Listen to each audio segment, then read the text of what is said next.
which is why in Zen they often say, when the student realizes his true nature, the master meets his own mind. Understand? Some people are part of your drama, and some people are not part of your drama. They're part of who you really are. So elsewhere, if you want to stop going elsewhere, you have to be willing to come into relationship with everything that's arising here. Everything. And the more you're in relationship to what's arising here in yourself, and not going out there and saying it's him, her, them, not going into the future, the past, or into ideas about yourself, concepts that negate you. Even a positive concept about yourself negates you. Believe me. You are much more magnificent than anything you could imagine about yourself. I mean, it's kind of nice to look in the mirror and think, oh man, I look great today, and feel good about yourself. I think that's great. But what you really are at the beginning of yourself is beyond words. Now, having said that, that sounds like a reward. Therefore, let's go get that reward. But wanting the reward is just the survival project, the higher order survival project once again. It's still based in fear that I am not enough as I am. Do you understand what I'm saying?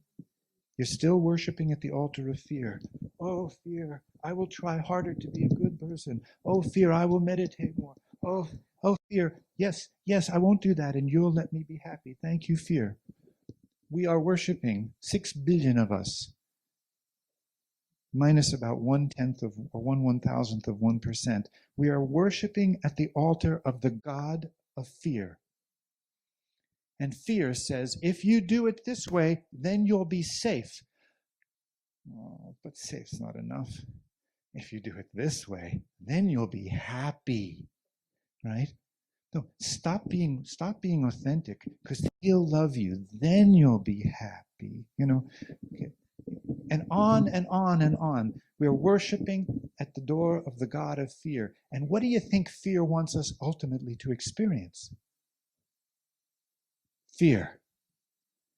Ultimately, we are going to fulfill the very God that we create when we worship at the altar of the God of fear. We're going to fulfill that. We're going to fulfill it indirectly. We're going to fulfill it with global warming. We're going to fulfill it with cutting down the forests. We're going to fulfill it with the extinction of half the mammals and 3/4 of the birds. We're going to fulfill it. Well, we're fulfilling it with our own disease. In the 60s, I was in medical training. In those days in the United States, 1 person in 12 was likely to have cancer in their lifetime. You didn't mean you died from it, but 1 in 12. Do you know what the statistic is today? 1 man in 2, 1 woman in 3. Cancer in their lifetime. And do you think that you're going to live longer because of technology? I don't want to be a doomsayer, but the simple fact is, early diagnosis is the only thing that's helped us with cancer, except for 2 or 3 very specific cancers that we've had some good drugs with. If you control in the 60s and you control in the year 2000 for breast cancer at the exact same stage for the same cell type, you discover that people live 3 months longer now than they did then. Do you know how many hundreds of billions of dollars have been spent? Okay. The reason that we're getting cancer is because of our survival project. We're getting it because we want to grow food expediently with chemicals. We're polluting the water, we're polluting the air, we're polluting our food. Cancer is a normal thing. I mean, the ability of DNA to mutate is essential to what we are. DNA is just information exchanging itself continuously with other DNA. I mean, whatever we put into us eventually ends up in the bacteria. Whatever's in the bacteria eventually ends up in us, ends up in the plants. I mean, the bacteria are just this constant communication network. The mitochondria in your body were once bacteria. The ribosomes in the cells of your body were once viruses. Now we're all this big happy family. But the fact is, the human survival project, this worshiping at the altar of the God of fear, is killing us and will continue to kill us. And there is no place to go. Believe me, what the God of fear tells you to do is more technology, better drugs. We've cracked the Human Genome Project, the Human Genome. Now we're going to be able to tailor make specific drugs. We will actually be able to probably correct certain very limited inborn genetic traits, diseases. We may be able to do that. But you think we're going to be able to do that with some of the complex diseases? Cancer is a process that learns like the rest of us. It is us.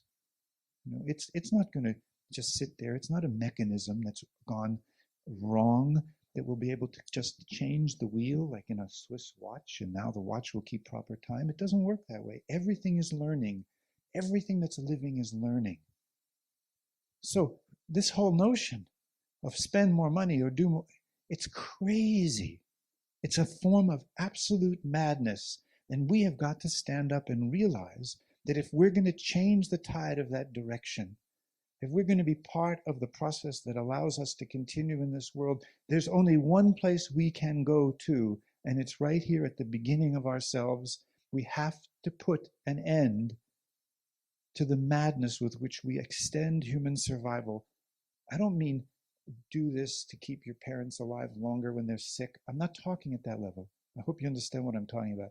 I'm talking much more universally about coming back to the beginning of ourselves, having a direct experience of our true self, learning to work with the energy of that true self, which is what we'll focus on quite a bit in the 3 days this weekend, and learning that there are ways to train yourself to come back toward that loss of faith and meet the wound in you.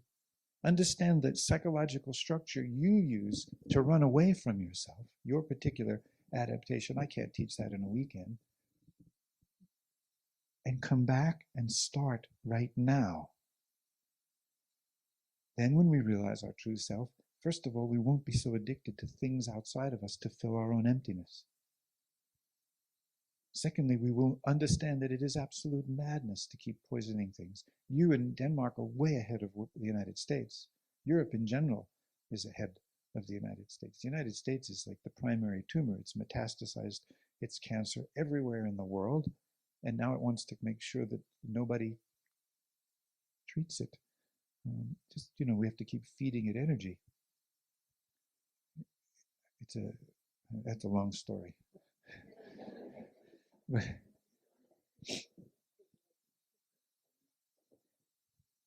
I'm talking about 6 billion people who really understand that there's no place to go but now.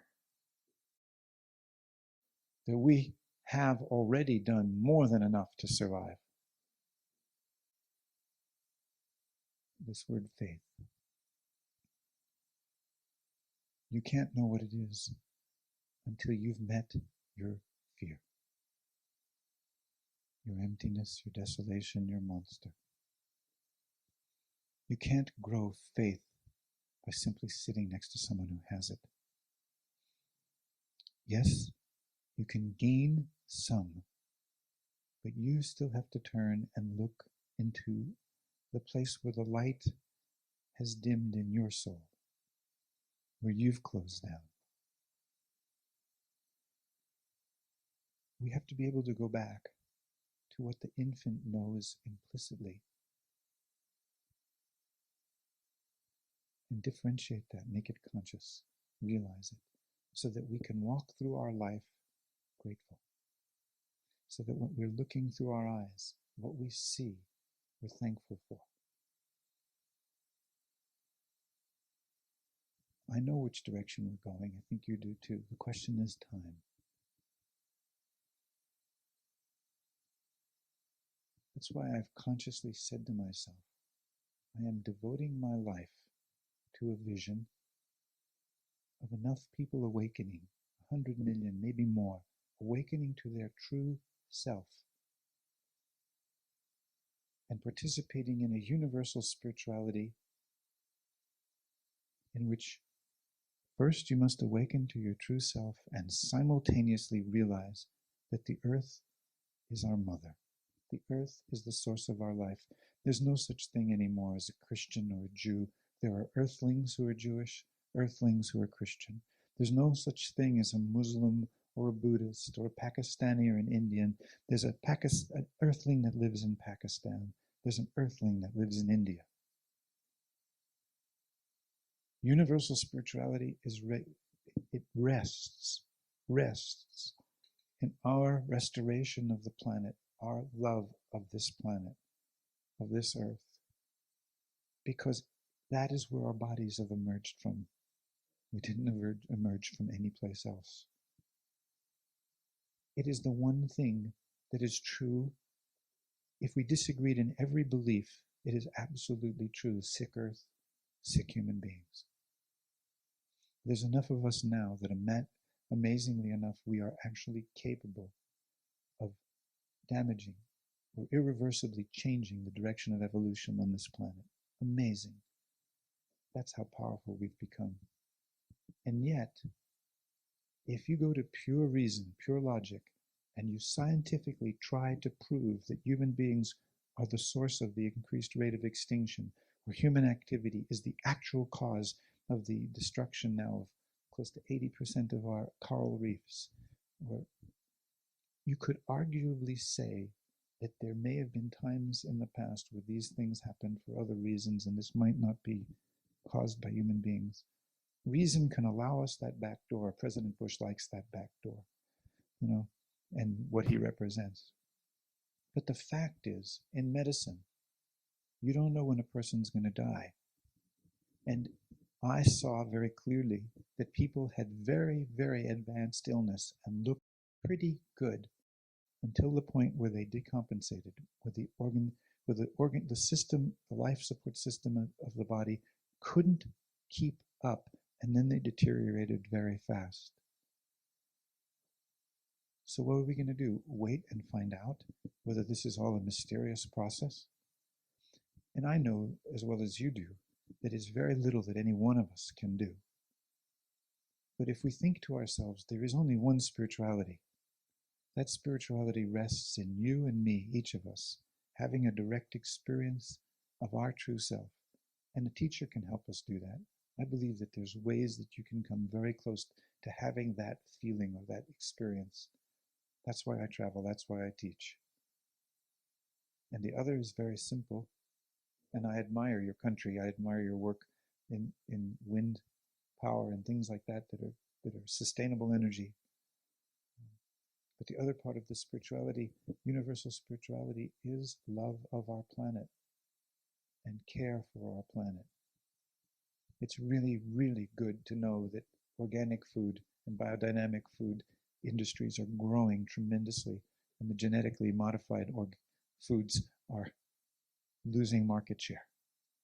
Thanks a lot to Europe and its refusal to take those things. None of us are going to be alive at the end of this century in this room, or very few of us, I would suspect.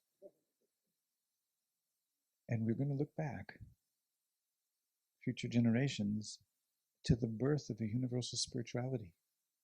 We're going to see that it's not going to be that many centuries from now where the notion of belief in a God that's elsewhere is going to be laughable.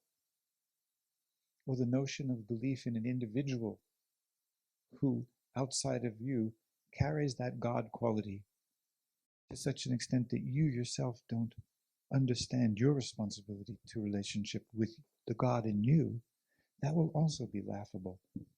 And that human beings thought that the earth was something to exploit, that will be tragically laughable. Won't be laughable at all, it'll be tragic.